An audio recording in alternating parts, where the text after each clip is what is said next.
샬롬. 우리 기도하고 시작하겠습니다. 하나님 감사합니다. 주님의 선하심을 찬양합니다. 주님의 인자하심을 찬양합니다. 신실하시고 언제나 동일하신 주님, 주님을 높여드리며 오늘도 주님의 선하심을 맛보아 아는 복된 날 되게 해주실 줄 믿습니다. 말씀 가운데 임재하시고 역사하셔서 한 심령 가운데 주님을 깨달아 아는 복된 시간 되게 하여 주시옵소서. 예수님의 이름으로 기도했습니다. 아멘. 네, 오늘부터 우리 다시 시편으로 돌아왔습니다. 시편 22편 1절부터 11절 말씀. 네, 1절 말씀에 보면 내 하나님이여 내 하나님이여 어찌 나를 버리셨나이까? 어찌 나를 멀리하여 돕지 아니하시오며 내 신음소리를 듣지 아니하시나이까? 내 하나님이여 내가 낮에도 부르짖고 밤에도 잠잠하지 아니하오나 응답하지 아니하시나이다. 이 1절 말씀을 보면 우리가 두 사람이 생각납니다. 첫 번째는 욥입니다. 우리가 욥기를 통해서 욥이 하나님에게 정말 절규하듯이 부르짖었던 것들을 기억합니다.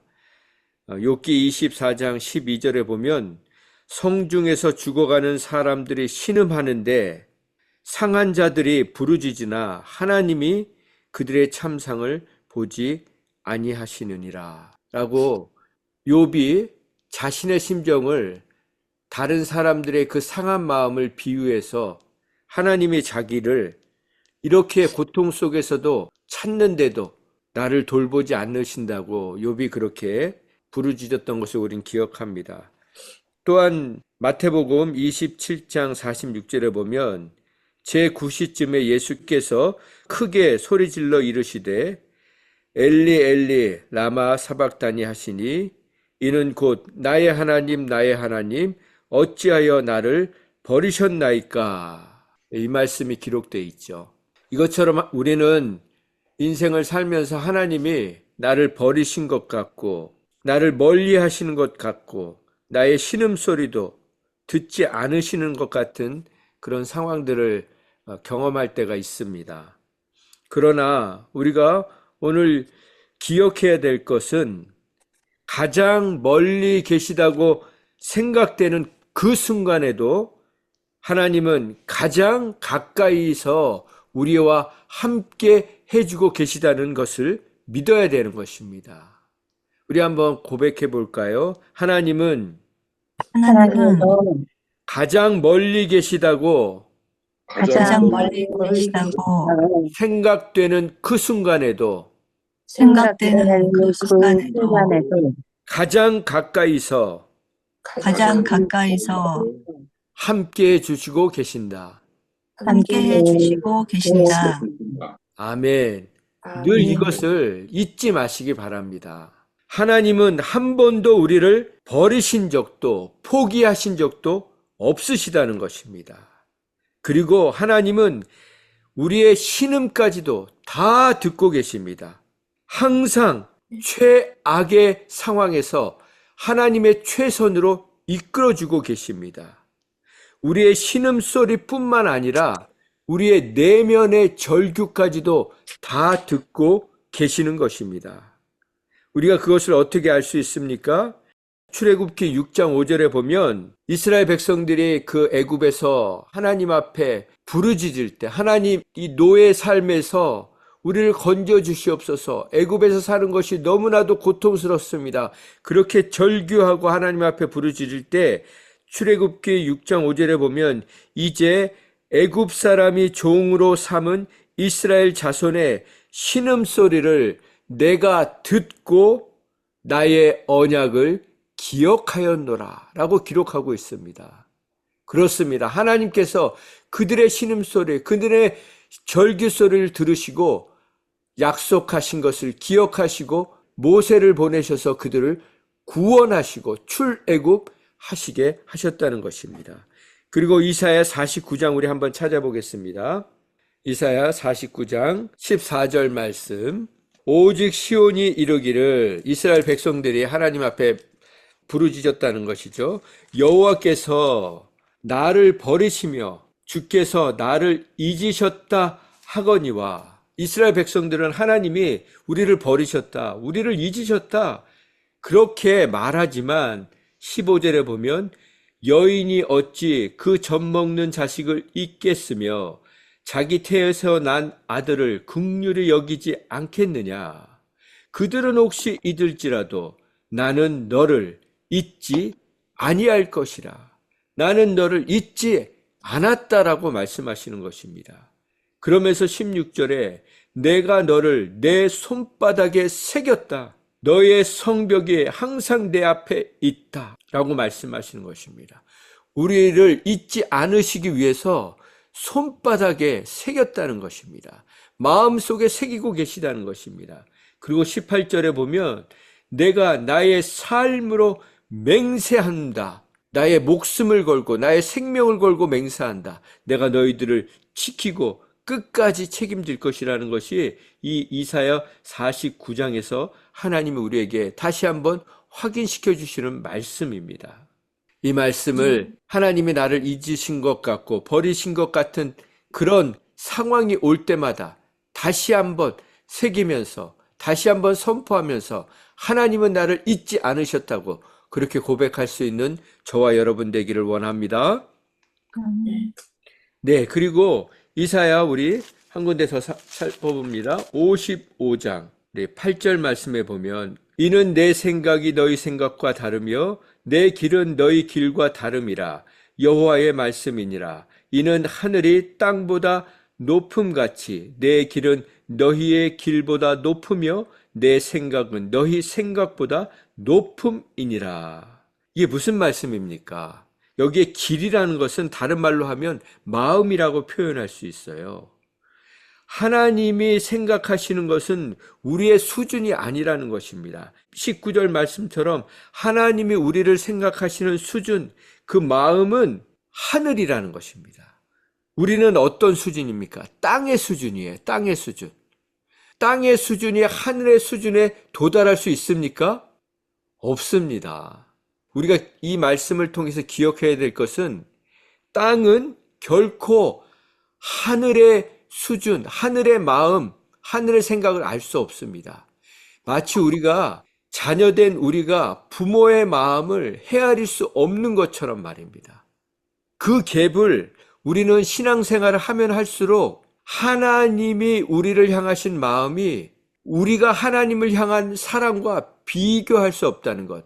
우리는 정말 하나님을 향한 사랑이 자라가는 것 같지만, 성숙해 가는 것 같지만, 하나님이 우리를 사랑하시는 그 수준, 그 높이는 우리가 죽을 때까지 이룰 수 없는 사랑의 높이인 것, 그 형언할 수 없는 높이인 것을 고백할 수밖에 없는 우리인 것을 깨닫게 됩니다.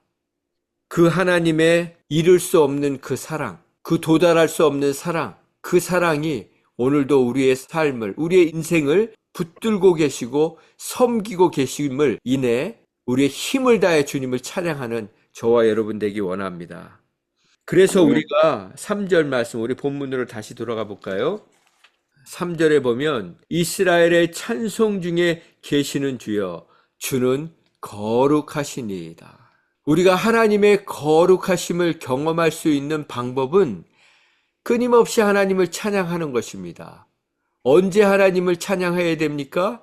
기쁘고 감사할 때도 찬양을 하지만 하나님의 뜻을 이해할 수 없을 때에도, 하나님을 찬양할 수 없을 때에도, 찬양할 수 없는 그 상황에서도 우리가 하나님을 찬양해야 되는 이유는 우리가 하나님을 찬양하고 높일 때, 찬양할 수 없는 그 상황에서도 찬양하고 하나님을 높일 때, 그때 우리는 하나님의 그 선하심을, 임재하심을, 이끌어주심을, 동행하심을 가장 강력하게 경험할 수 있는 순간이 되기 때문입니다. 그래서 우리가 좋아하는 찬양이 있지 않습니까? 사랑하는 나의 아버지 이름 높여드립니다. 주의 나라 찬양 속에 임하시니 주님의 나라, 하나님의 나라가 어디에 임하신다고요? 우리들의 찬양 속에. 우리가 하나님을 찬양할 때 하나님의 다스림, 하나님의 은혜, 하나님의 섬김이 임한다는 것입니다. 그래서 우리가 찬양할 수 없는 상황 속에서도 끊임없이 하나님을 찬양한다. 찬양한다는 것은 무엇입니까? 하나님을 인정한다는 것입니다. 하나님을 높인다는 것입니다. 하나님을 신뢰한다는 것입니다. 하나님을 의지한다는 것입니다. 그래서 오늘도 우리가 찬양할 수 없는 그 상황 속에서도 하나님을 찬양함으로 말미암아 하나님의 그 강력하신 임재하심, 그리고 하나님의 그 섬기심, 그 하나님의 돌보심을 누리고 선포하고 전하는 저와 여러분이 되기를 예수님의 이름으로 축원드립니다. 네, 우리 4절 5절 말씀 보면 우리 요한 집사님 읽어봐 주실래요? 4절 5절 말씀. 우리 조상들이 주께 의뢰하였으므로 그들을 건지셨나이다. 그들이 주께 부르짖어 구원을 얻고 주께 의뢰하여 수치를 당하지 아니하였나이다. 네, 그렇습니다. 정말 저희 부모님 시대는 정말 간절하게 하나님을 찾던 시대였습니다. 우리가 이 신앙을 다시 회복해야 합니다. 요즘은 간절함이 사라진 시대가 되었습니다. 신앙생활에도 간절함이 없습니다. 우리 부모님 시대처럼 철야가 있습니까? 철야한다고 하면 그냥 9시쯤 만나가지고 한 11시쯤 끝나는 게 철야로 그냥 대체가 되었습니다. 그래서 이제는 철야 예배가 아니고 그냥 심야 기도회로 바뀌었죠. 근데 옛날에는 어떻게 기도했습니까? 그 힘든 시절, 그 더 어려웠던 시절에는 그냥 밤 12시에 만나는 거예요. 철야 기도하면. 지금처럼 9시가 아니고 12시에 만나가지고 꼬박 밤을 샜습니다. 저도 철야 기도를 이렇게 많이는 안 해봤지만 이렇게 참석해보면 뭐 기도하다가 졸기도 하고 뭐 자기도 하고 그렇지만 하나님 저 좀 살려주세요. 그렇게 간절히 부르짖었던 기억들이 있습니다. 그 기도의 씨앗들이, 그 눈물의 기도 시간들이 저와 여러분들이 이렇게 편하게 신앙생활할 수 있는 기초가 되었다는 것이죠. 반석을 만들어 주었던 것입니다. 왜 우리 부모님 시절이 그렇게 기도했습니까? 너무나 어려웠기 때문이죠. 제가 말씀을 묵상하면서 어렸을 때 기억이 떠올랐습니다. 제가 어렸을 때 철쭉길 옆에서 살았거든요. 그런데 자고 일어났는데 집에 어른 허리만큼 물이 찬 거예요. 갑자기 막 홍수가 터져가지고. 그래가지고 막 요강이 둥둥 떠다니고 집에 있는 뭐 옷장이고 뭐고 다 그냥 잠겨버렸죠. 그때 제가 어렸을 때 어머니 손을 잡고 아는 분 집으로 이렇게 피난 가던 그 생각이 나요. 막 비가 막 쏟아지고 손을 잡고 막 뛰어가던 기억. 그리고 저희 어머니가, 저희 아버지가 목수셨는데 일이 없으셔가지고 사우디를 가시고 괌을 가셨거든요. 그렇게 외국으로 일을 하러 가셨어요.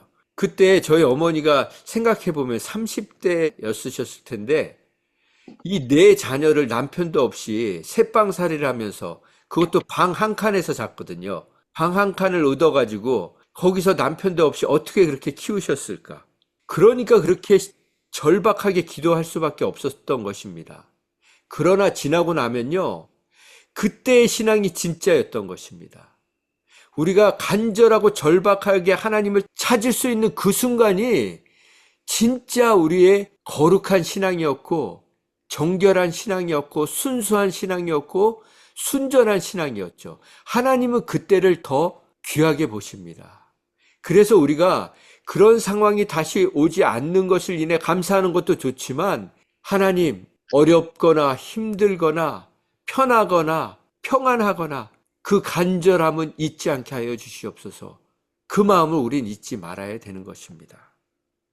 우리 그 다음 말씀 6절, 7절, 8절 말씀 우리 마리아 집사님 읽어봐 주실래요? 나는 벌레여 사람이 아니라 사람의 비방거리요 백성의 조롱거리니이다.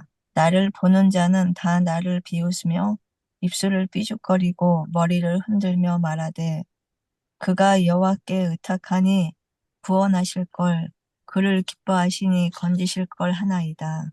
예. 이 말씀은 시편에 보면 여러 시편 중에 메시아의 시편이라는 것이 있습니다. 그게 무슨 말이냐면 오늘 1절도 예수님이 그 십자가 상에서 어찌하여 나를 버리시나이까라고 고백하지 않았습니까? 여기 있는 지금 6절, 7절, 8절 말씀도 예수님이 똑같이 생애 가운데 말씀하신 내용입니다. 특별히 십자가에 달리시면서 예수님이 말씀하신 내용들이 여기 똑같이 기록이 되어 있습니다. 우리가 여기 지금 나를 보는 자가 나를 비웃으며 입을 삐죽거리고 머리를 흔들며 말하되 그가 여호와께 의탁하였으니 구원하실 거야. 그를 기뻐하시니 그가 건지실 것이다. 우리 두고 보자. 이게 어디에 기록되어 있습니까? 우리 말씀을 찾아보겠습니다. 마태복음 27장 38절부터 보겠습니다. 이때 예수와 함께 강도 둘이 십자가에 못 박히니 하나는 우편에 하나는 좌편에 있더라. 지나가는 자들은 자기 머리를 흔들며 예수를 모욕하여 이르되 성전을 헐고 사흘에 짓는 자여 내가 만일 하나님의 아들이거든 자기를 구원하고 너를 구원하고 십자가에서 내려와 봐라. 그와 같이 대제사장들도 옆에 지나가는 사람들뿐만 아니라 대제사장들도 서기관들도 장로들도 함께 희롱했다고 기록합니다. 그러면서 뭐라고 얘기합니까? 42절에 그가 남은 다른 사람은 구원했는데 자기는 구원하지 못하는구나. 왕이면 십자가에서 내려와 봐라. 그리하면 우리가 믿어주겠다. 그가 하나님을 신뢰하였으니 예수 네가 하나님을 신뢰한다고 하지 않았냐? 그러면 하나님이 원하시면 이제라도 너를 구원하시지 않겠느냐? 너가 하나님의 아들이라고 말하지 않았느냐? 그러니까 44절에 함께 십자가에 못 박힌 강도들도 이와 같이 똑같이 욕을 하더라. 모욕을 퍼붓더라. 이게 지금 시편 22편에 나오는 내용이 아닙니까? 그때 예수님께서 누가복음 23장 34절에 보면 예수께서 이르시되 아버지여 저들을 사하여 주시옵소서 용서하여 주시옵소서 자기들이 하는 것을 알지 못함이니이다 하시더라. 이렇게 말씀하신 것입니다. 예수님은 그렇게 조롱하고 모욕하고 입을 삐죽거리며 머리를 흔들며 조롱하며 비아냥거리는 사람들에게 아버지 저들을 용서하여 주시옵소서 저들이 자기가 하는 것을 알지 못함이니이다. 이렇게 고백한 것입니다. 한 군데 저 찾아봅니다. 마태복음 27장 12절 말씀에 거기 보면 십자가에 못 박히시기 전에 장면입니다. 대제사장들과 장로들에게 고발을 당하되 아무 대답도 아니하시는지다. 이에 빌라도가 이르되 그들이 너를 쳐서 얼마나 많은 것으로 증언하는지 듣지 못하느냐? 그때 예수님께서 한마디도 대답하지 아니하시니 총독이 크게 놀라워하더라. 지금 대제사장과 장로들이 무리를 데리고 이 빌라도를 찾아와서 고발하는 것입니다. 그리고 막 이렇게 예수가 잘못했다고 막 신랄하게 고소를 하는 장면입니다. 그런데 예수님이 한마디도 거기에 대해서 대답을 안 하시고 침묵하시는 것입니다. 그런데 왜 그러냐면 18절 말씀에 보면 이는 그가 그들의 시기로 예수를 넘겨준 줄 알미더라. 그 대제사장과 장로들이 예수님을 고발하고 고소한 것은 시기했기 때문에 시기심 때문에 그렇게 예수님을 넘겨준 것이라는 것을 예수님이 아셨다는 것입니다. 그러면 여기서 우리가 생각해야 될 것이 누군가 우리를 잘못해서 고소한 것이 아니고 단순히 시기해서 미워해서 질투해서 우리를 넘겨준다면 우리가 침묵하고 있을 수 있냐는 것입니다. 우리는 그렇게 할 수 없습니다. 우리가 잘못해서 고소당하는 것은 우리가 용납할 수 있지만 그냥 미워서 시기해서 질투해서 누군가 우리에게 그렇게 말하면 우리는 그 즉시 되받아칠 겁니다. 내가 어떤 사람인데 내가 어떻게 살아왔는데 그런데 예수님은 그렇게 되받아치지 않으셨다는 것입니다. 오늘 본문으로 다시 돌아갑니다. 9절 말씀, 10절 말씀, 11절 말씀 정권사님 한번 읽어봐 주실래요? 9절부터 11절 말씀. 오직 주께서 나를 모태에서 나오게 하시고 내 어머니 젖을 먹을 때 의지하게 하셨나이다. 내가 날 때부터 주께 맡긴 바 되었고 모태에서 나올 때부터 주는 나의 하나님이 되셨나이다. 나를 멀리 하지 마옵소서. 환난이 가까우나 도울 자가 없나이다. 네. 이걸 메시지 성경에서는 어떻게 번역했냐면, 주님은 내가 태어나던 날 나를 받아주신 분이십니다. 어머니의 젖가슴에 나를 안겨주신 분이십니다.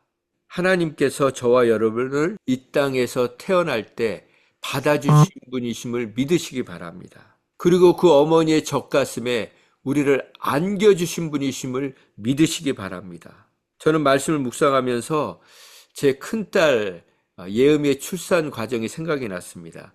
그 모든 과정, 그 산고의 과정, 그리고 둘째를 낳을 때도 보고, 그 아이를 낳을 때마다 정말 그 산고의 과정, 인고의 과정을 보면 다시는 아이를 낳고 싶지 않습니다.